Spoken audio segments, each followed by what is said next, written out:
Hello everyone, I'm Joshua Clement with Lighty Contractors, and today I'm going to talk to you about how to install tack strip on concrete floor. For this job, you'll need a couple things.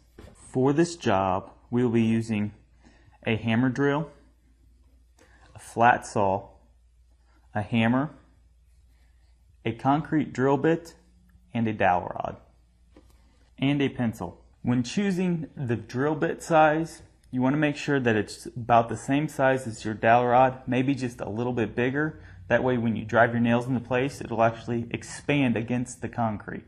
For display purposes, we'll be using this concrete block as your concrete floor. What you'll do is you'll take your tack strip, place it on the concrete, take your pencil, and mark where your nails are.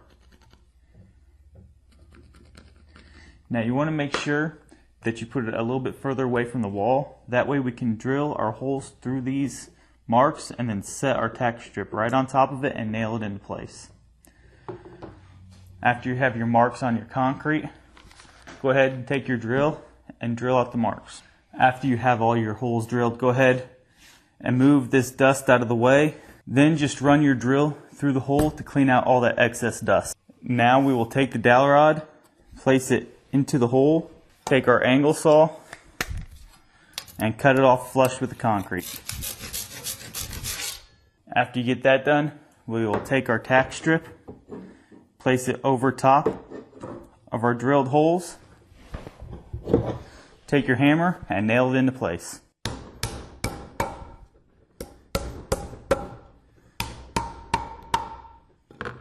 Now you have a nice firm tack strip that you're ready to install carpet on. I'm Joshua Clement with Lighty Contractors.